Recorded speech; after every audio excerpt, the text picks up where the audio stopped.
નમસ્તે વિદ્યાર્થી મિત્રો, તમારું સ્વાગત છે ધોરણ 12 આંકડાશાસ્ત્ર ભાગ 2 ના અભ્યાસ સત્રમાં. તમારી સાથે છે રવિ સર. વિદ્યાર્થી મિત્રો, પ્રકરણ નંબર 4 લક્ષનો અભ્યાસ આપણે કરી રહ્યા છીએ. છેલ્લે જોયું કાર્ય નિયમ પ્રમાણે લક્ષ જે છે ના ઉદાહરણો. કાર્ય નિયમ એકવાર પુનરાવર્તિત કરીએ તો કાર્ય નિયમ માટે બે વિધેય વાસ્તવિક વિધેય લેવાના, જે બે વાસ્તવિક ચલ x ઉપરથી તૈયાર થયેલા છે એવા f of x અને g of x બે વાસ્તવિક વિધેય, અને આ બે વિધેય માટેના લક્ષ જેનું મૂલ્ય l અને m થી દર્શાવી એવી કિંમતો ધારણ કરશે. તો અહીંયા બે વાસ્તવિક વિધેય વચ્ચેના સરવાળા અથવા બાદબાકીનું લક્ષ તે વિધેયના લક્ષના સરવાળા અથવા બાદબાકી બરાબર જ થાય. જેના માટે સંકેતમાં લઈએ તો limit x to a f of x plus or minus g of x બરાબર l plus or minus m.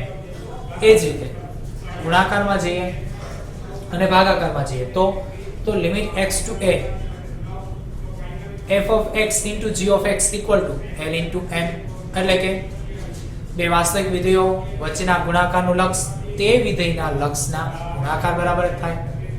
એ રીતે limit x to a f of x upon g of x equal to l upon m, અને જ્યાં m does not equal to 0, એટલે કે બે વાસ્તવિક વિધેયો વચ્ચેના ગુણાકારનું લક્ષ તે વિધેયના લક્ષના ગુણાકાર બરાબર એ રીતે તે વિધેયના લક્ષના ભાગાકાર બરાબર થાય.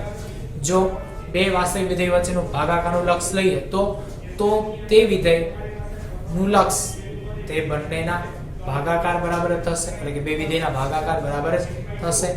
જેમ ગુણાકારમાં થયું એ રીતે જ ભાગાકાર.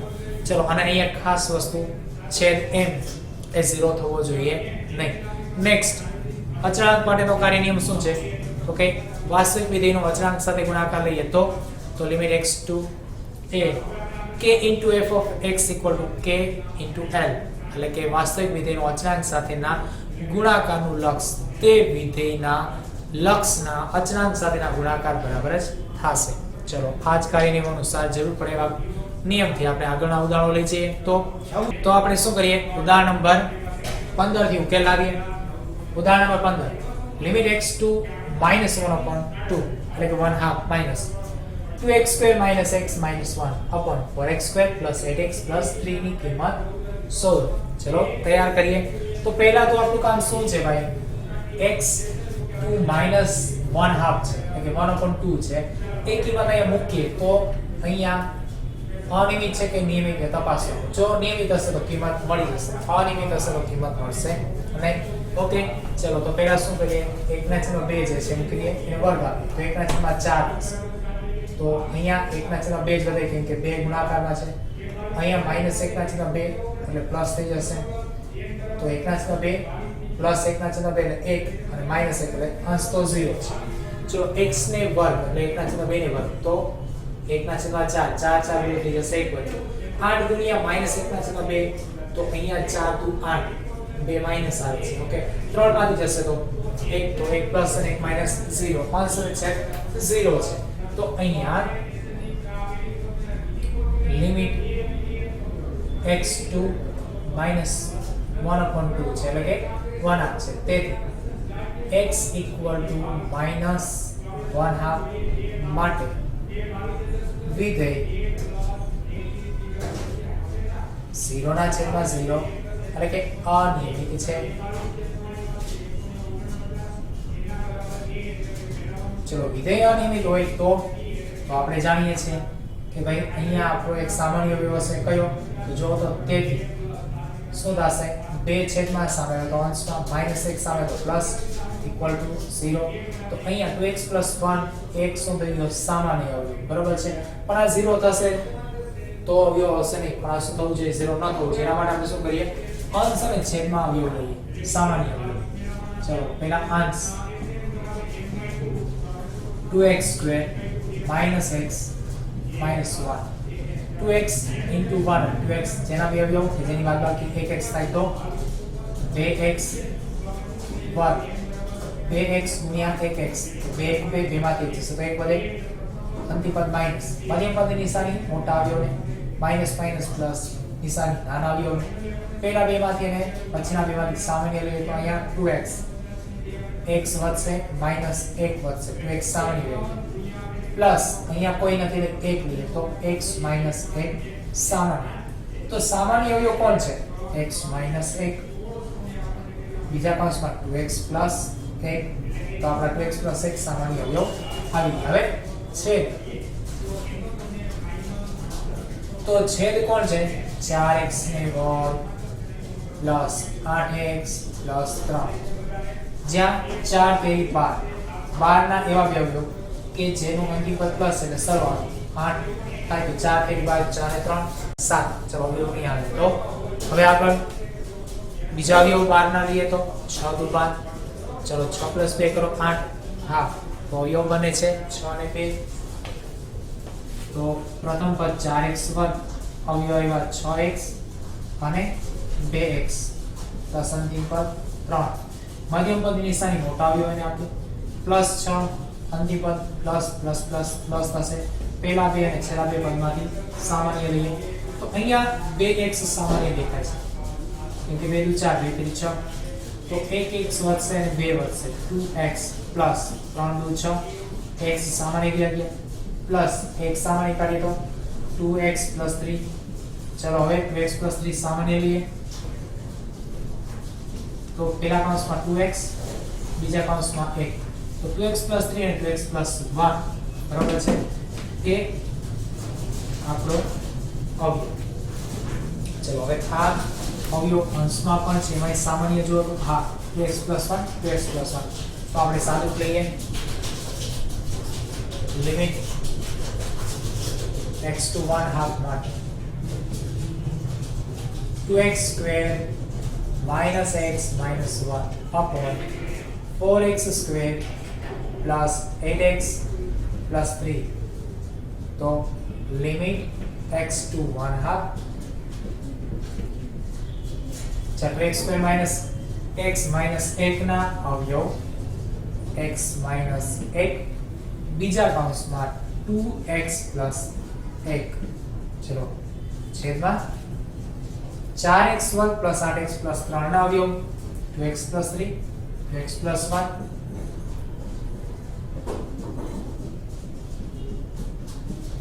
હવે સાદું લઈએ તો ભાઈ 2x પ્લસ 1 અંશ છેદમાંથી દૂર લિમિટ x to 1/2 માઈનસ છે તો x upon 2x plus 3 સ્વરૂપ માટે અવયવ જે છે એની કિંમત 0 થશે નહીં એટલે કે x2 -1/2 જે છે એની કિંમત 0 થશે નહીં તો કારણ 2x plus 1 does not equal to 0 આ કારણથી આપણે આ સ્વરૂપ લાવ્યા તો લિમિટ છોડીએ તો અહીંયા શું કરવાનું છે x ના સ્થાને આપણે -1/2 મૂકવાના છે ચલો મૂકી દઈએ ચલો દરેક વખતે દસો આવશે નથી તો -1/2 એ કેનો રહેશે चलो छेदમાં 2 into -1/2 સાદું દસા લેવો પડશે 2 * 2 ઓકે 2 ને 3 -3 ના છેદમાં 2 આવશે કઈ રીતે 2 * 2 -2 તો -1 -2 ને -1 -3 અને છેદમાં દસા 2 તો હવે અહીંયા 2 ને 2 દૂર થઈ જશે બરાબર ને અંશ છેદ ઉડી ગયા વધ્યું કોણ -1 3 માંથી -1 જશે તો કેટલા વધશે કે 2 વધશે ચલો હવે તો અહીંયા 3 છેદમાં 2 એના છેદમાં કેટલા છે તો કે 2 અહીંયા માઈનસ તો સાદું શું આવ્યું તો કે છેદનો છેદ અંશમાં જશે પણ છેદનો છેદ 1 છે જે અંશમાં જાય 3 સાથે ગુણાકાર છેદ છે તો ગુણાકાર 2 * 4 તો -3 ના છેદમાં 4 ચલો વિદ્યાર્થી મિત્રો આ આપણો જવાબ તૈયાર તો આ રીતે આપણે અનિયમિત વિધેય માટે શું કરીએ છીએ અંશ છેદના અવયવ લઈ સામાન્ય અવયવ તૈયાર કરી અને પછી કારણ સાથે લિમિટ છોડી અને કિંમત શોધી શકીએ છીએ ચલો આવું આપણે પહેલા પણ કરી ચૂક્યા છીએ હાલમાં અત્યારે પણ કર્યું અને હવે હજુ આપણે આવી કિંમતો સુધારણા દાખલાઓ થોડા જોઈએ જેને કારણે થોડો અભ્યાસ તમારો પરિપક્વ બને ચલો સ્ટુડન્ટ હજી આપણે ઉદાહરણ પર એક 16 લઈએ કે જેમાં થોડીક જ વેરાયટી જોવા મળે છે ખરેખર અહીંયા જે આપણે અવયવ પાડ્યા અને સાદરૂપ આપ્યું બરોબર છે એવું જ કંઈક છે કે નહીં તપાસ કરીએ. પહેલું કામ તો શું છે આપણે ભાઈ અહીંયા આપેલી કિંમત જે છે એ વિધેયમાં મૂકવાની અને જો અનિયમિત હોય તો અવયવ લેવાના, બરોબર છે. તો આપણે અહીં પણ કરી શકીએ છીએ, જેમ કે અહીંયા જો તો 2 આપેલા છે x to 2 એટલે કે ઉદાહરણ નંબર 100 ની અંદર લિમિટ x to 2 ઇન બ્રેકેટમાં 1/x - 2 minus 2/x square minus 2x છે બ્રેકેટ કમ્પ્લીટ. ઓકે, પણ હવે અહીંયા 2 મૂકીએ તો કે 2 - 2 આ તો 0 થઈ ગયા. અંશમાં તો કે અહીંયા તો કોઈ x છે નહીં, 0 આવશે નહીં, પણ છેદ તો 0 થાય છે. આગળ બાજુમાં તો કે 2 ને વર્ગ મૂકીએ 4, 2 × 2 4, તો અહીં પણ 0 થઈ જાય છે. તો આ તો અનિયમિત જ થશે, બરોબર કે નહીં? પણ તેમ છતાં અહીંયા અત્યારે અંશ અને છેદમાં બેમાં સામાન્ય અવયવ ત્યારે જ મળે કે જ્યારે ઉપર નીચે બેમાં વિધેય હોય અથવા ચલ વાળા પદ હોય. અચળ નો હોય, જો ઉપર અચળ પદ છે સામાન્ય કઈ થશે નહીં. તો એક કામ કરીએ, પહેલા સાદરૂપ લઈએ, સરળ સાદરૂપ, બરોબર, જેની અંદર તમારી પાસે વિધેય રચના અંશ છેદમાં બનતી હોય એવું. તો એના માટે ગાણિતિક પ્રક્રિયામાં જેમ આપણે લસા લેતા એવું જ કંઈ કરી શકીએ. જો તો ભાઈ, તો એના માટે આપણે અહીં લેશું આન્સર તરીકે, તેથી લિમિટ x to 2 જ્યાં 1/x - 2 2/x square minus 2x છે, જેના બરાબર લસા લો તો આની પાસે x - 2 છે તો આની પાસે x square minus 2x છે. તો પહેલા હું સામાન્ય લઈ લઉં x - 2 minus 2, આની પાસેથી x કોમન લઈ લઉં તો x - 2 વધે. જો ભાઈ હવે કે હવે અહીંયા x જ્યારે આની પાસે x નથી તો લસા લઈ શકાય, હા. તો લિમિટ x to 2 જ્યાં x નો લસા લઉં તો અંશ છેદમાં x વડે ગુણાકાર થાય તો x * 1 એટલે x થશે. તો x - 2 ને x વડે ગુણો તો x * x - 2 થશે. તો લસા કોમન x * x - 2 અને અંશમાં x - 2. ચલો હવે તો અંશ છેદમાં જો સામાન્ય અવયવ એમને મળી ગયો. અહીંયા અંશ છેદમાં આપણે શું કર્યું હતું, અવયવ પાડ્યા હતા અને સામાન્ય અવયવ મળ્યા હતા. જ્યારે અહીંયા અવયવ પાડ્યા વગર જ સામાન્ય અવયવ મળે છે x - 2. ચલો બંને દૂર થઈ જશે તો અહીંયા લિમિટ x to 2 માટે જો તો 1/x વધે છે અને અહીંયા x ની કિંમત 2 મૂકો તો અહીંયા x જે છે એની કિંમત 2 મૂકતા 0 આવતા નથી. તો x - 2 does not equal to 0.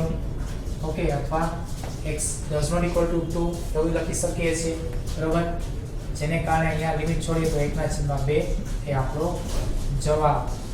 ચલો વિદ્યાર્થી મિત્રો, આ રીતે પણ આવા સરળ દાખલા પણ પૂછવામાં આવે છે ને ખાસ આ દાખલો બોર્ડની અંદર 2 કે 3 વખત ફાઇનલ એક્ઝામમાં બોર્ડની અંદર પૂછાયેલો છે. ચલો વિદ્યાર્થી મિત્રો, હજુ આપણે આવી કિંમતો મેળવવા માટેનો દાખલો જોઈશું. હજુ આપણે એક આવો ઉદાહરણ જો દાખલો લઈએ તો સેક્શન ડી માં જો number 10 limit x to 2 in bracket 2/x - 2 minus 4/x square minus 2x. તો જો તો બંને સરખા જ છે, ફક્ત શું કરીએ 2 વડે ગુણાકાર લીધો છે, 2 × 1 અને 2 × 2. ઓકે, ચલો તો એક્ઝેક્ટ આની જ કાર્બન કોપી કરીએ, જો શું થાય છે. પહેલા તો ભાઈ આપણે સ્ટેપ લખીએ, રકમનો ભાગ હોવાથી x to 2 in bracket 2/x - 2 minus 4/x square minus 2x.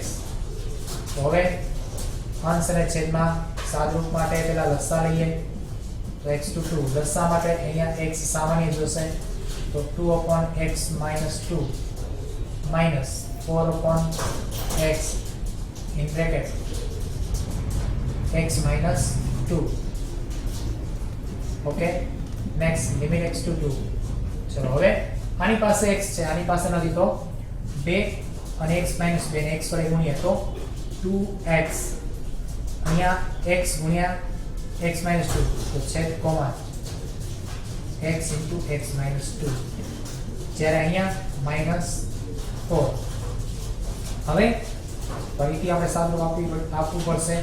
Limit x to 2 બંનેમાંથી 2 કોમન લઈ લઈએ તો x - 2 જો 2 × 2 2 × 4 તો અહીંયા વધે છે x અને x - 2 બંને દૂર થઈ જશે અવયવ તરીકે.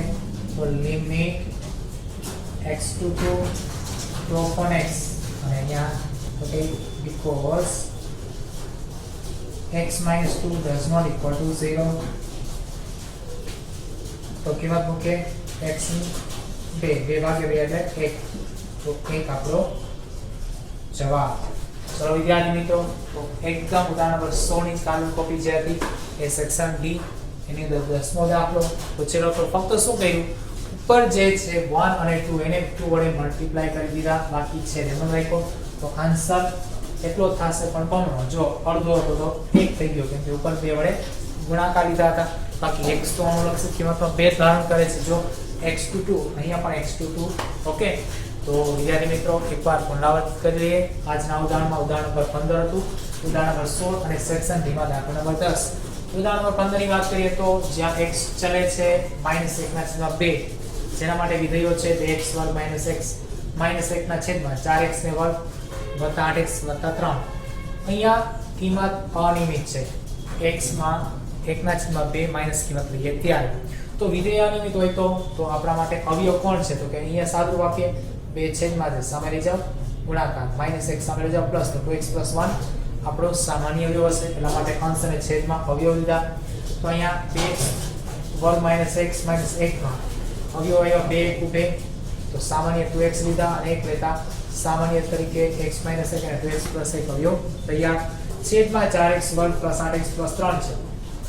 4 તેરી 12 ના બે અવયવ લઈએ 6 દુ 12 તો અહીંયા સામાન્ય તરીકે 2x અને 1 લઈએ તો 2x + 3 અને 2x + 1 અવયવ તૈયાર છે. 2x + 1 બંનેમાં સામાન્ય આવી ગયા. ઓકે વિધેયની કિંમત તરીકે લઈએ સાચું પાકે તો 2x + 1 અંશ છેદમાં દૂર થાય છે. x - 1 અને 2x + 3 જેમાં લિમિટ x 1 - 2 જે છે 1/2 છે એ મૂકી દઈએ છોડીને તો કારણ સાથે 2x + 1 doesn't equal to 0. તો અહીંયા x ની કિંમત 1/2 છે જે માઈનસ એ લેતા જવાબ શું આવે છે? તો કે x ની કિંમત જે છે -1/2 એને 1 માંથી બાદ કરો તો લસા લેતા કિંમત મળે છે -1/2. 1/2 માઈનસ ગુણ્યા 2 પ્લસ 3 કરો તો જવાબ આવશે 2. એ સાદું પાયું -3/4. ચલો એ જ વસ્તુ ઉદાહરણ નંબર 16 માં જે પણ આ એક ભાગ જે છે એમાં જરૂર ના પડી તો ઉપયોગ નથી કર્યો. આવશ્યક નથી દરેક વખતે આપણે ઉપયોગ કરવો જ પડે. એના માટે થોડું ટેસ્ટિંગ કરવું પડે એટલે કે તપાસ લેવી પડે. ચલો વિદ્યાર્થી મિત્રો રકમ લઈએ તો લિમિટ x22 છે 1/x - 2 - 2/x² - 2x છે. તો અહીંયા 2 ને મૂકો તો અંશ છેદમાં તો કે છેદમાં 0 આવે છે પણ અંશમાં કોઈ વિધેય છે નહીં તો એક કામ કરીએ આપણે અહીંયા સરળ બાદબાકી મૂળ કાર્ય નિયમ દેખાય છે. જો કેમ કે બંને વચ્ચે વિધેય વચ્ચે શું છે તો કે બાદબાકી. અહીંયા બંને વિધેય વચ્ચે ભાગાકાર બરોબર. તો સરવાળા બાદબાકી વખતે જ્યારે બે વિધેય વચ્ચે બાદબાકી હોય અપૂર્ણાંક વિધેય હોય કે અપૂર્ણાંક સંખ્યા હોય તો લસા લઈએ છે તો એ મુજબ આપણે શું કર્યું લસા લીધો છે. ફક્ત જો b ના છેદ સરખા કર્યા, સરખા કરવા માટે આપણે સામાન્ય કર્યા. જ્યારે x લસા તરીકે લઈ ગુણાકાર આપ્યો તો અહીંયા પહેલા તો x કોમન લીધા તો x - 2 વતાવ્યા તો x - 2 તો છે પણ x બંને પદ પાસે હોવા જોઈએ નથી તો આપણે x ને અંશમાં 1 વડે છેદમાં x - 2 સાથે ગુણાકાર કર્યો તો અંશમાં x - 2 વધ્યા છેદમાં સામાન્ય x ગુણ્યા x - 2 વધે છે. અવયવ મળી ગયો x - 2 દૂર કરીએ તો x ના છેદમાં x એટલે વધે છે કેટલા તો કે 1 એટલે છેદ ઉડી ગયા 1 ના છેદમાં x. x ની કિંમત લિમિટ છોડતા 2 મળે છે. જવાબ આવ્યો 1 ના છેદમાં 2. એવું જ એક દાખલો સેક્શન ડી માં 10મો છે. ફક્ત અંશને 2 વડે જ ગુણ્યા અને બાકીનું બધું જ સાદું એ રીતે તૈયાર થયું પણ કિંમત બમણી હતી એટલે આન્સર કેવો આવ્યો બમણો. જ્યારે એ અડધો આવ્યો ને એક આન્સર બાકી એક્ઝેક્ટ આ જ વસ્તુ અહીંયા જોવા મળે છે. ચલો વિદ્યાર્થી મિત્રો આ રીતે તમે હજી સ્વઅધ્યયનમાં આપેલા બીજા દાખલાઓ ઉદાહરણ નંબર 15 અને ઉદાહરણ નંબર 16 મુજબના જાતે ગોતી અને તૈયાર કરશો. નવા ઉદાહરણ નવી રીત સાથે મળીએ ત્યાં સુધી આવજો.